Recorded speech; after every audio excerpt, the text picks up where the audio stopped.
Hey there everybody, I'm Mark Riley. I'm back with another How to Draw a lesson, and I'm going to go ahead and just jump into it. This is a lesson on how to draw a realistic eye. I'm going in with my black Prismacolor to make the upper eyelid, and let me just say in general that if you want to draw a realistic eye or realistic anything, you really owe it to yourself to draw from life, or at least look at photo reference, which is what I did for preparation on this video. So the eye shape, fortunately, is very much the way we imagine it. You know, this sort of, I don't know, almost like seed shape, at least right along the edge of the eye itself. Of course, everyone knows that there's this sort of section here on the inside of each eye that comes out, and you know, different eyes have different sizes and shapes of this area over here. So you know, the reference that I looked at gave me this kind of a shape, but you may look at something different or look at your own eye and find that it's shaped differently. In any case, there seems to be maybe one or two little sections if you want to get hyper detailed over here in this area. Now that I've got that section done, I'm going to go ahead and get to the eye itself, and this, again, it's, you know, more or less a perfect circle. So if you don't trust your own circle drawing skills, you may want to trace around a quarter or something, who knows, to get that perfect shape. You know, I don't think there's anything really all that wrong with getting some help from you know, a ruler when you need a straight line, or you know, a cup or something when you need a perfect circle. Anyway, I've kind of got that section in place, and for the pupil, I'm thinking that it's about 1/4 or 1/5 the width of the iris. Again, a perfect circle to whatever degree you're able to do it. And then I'm going to put in a sort of a highlight area over here that, you know, maybe is sort of the suggestion of a window in the wall that's providing some light there. Okay. Now I'm going to jump in and do the eyelashes. This is a female eye, and maybe someone who's wearing quite a bit of mascara, who knows. So I'm going to go ahead and give a nice thick, dark, full eyelash area over here. This kind of thing, you know, I can't obviously go line by line and tell you how to do it. It's practice makes perfect, I guess. But again, looking at different reference, looking at different eyes, you're going to see all kinds of different ways of doing the eyelashes. And the only thing is that at the bottom, you want to create a little bit of a separation between the eyelash area and the actual, you know, flesh of where the eyelid meets the eye. This is that line. The second line down here is where the eyelashes are going to come out, and they start quite thin, you know, down in over here on this section, and as they go along, they get thicker and thicker. At least in the reference that I was looking at. And having got that section done, we've kind of got the basic shape in place, with the basic guidelines for the eye itself. Now, again, every eye is different, but most eyes are going to have some kind of a eyelid.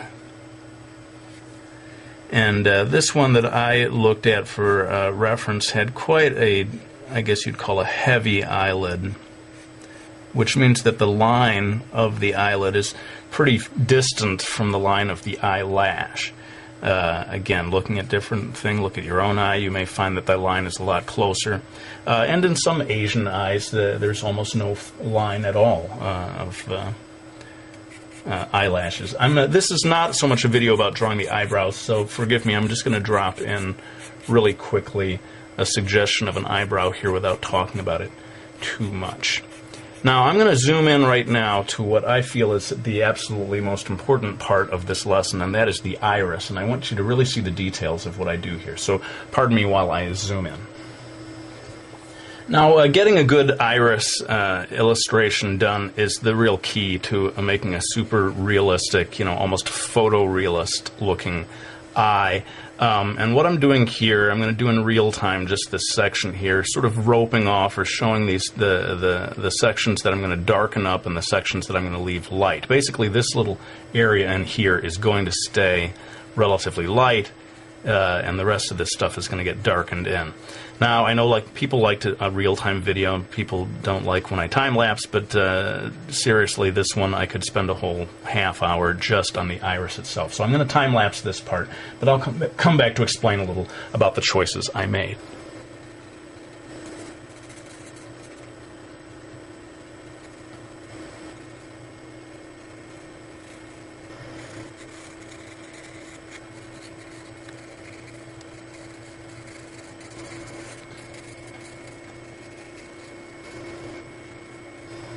Alright, so you can see where the key to getting a nice shiny looking eye is getting this nice window shaped highlight, although it doesn't have to be window shaped, it could be sort of circular or any number of shapes, but make sure that you keep it nice and white and that you darken the area near the highlight, and that helps it pop and makes the whole thing look shinier.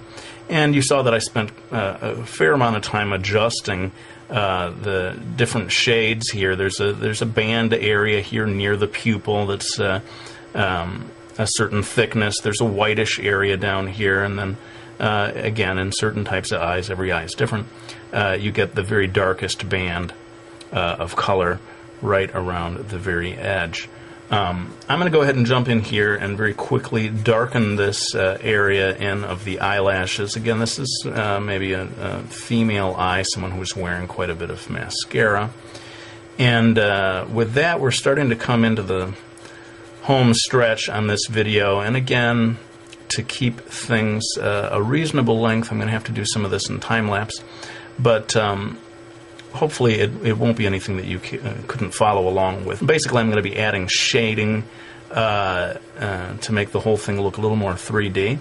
And again, I'll come back to explain a little bit about the choices I made.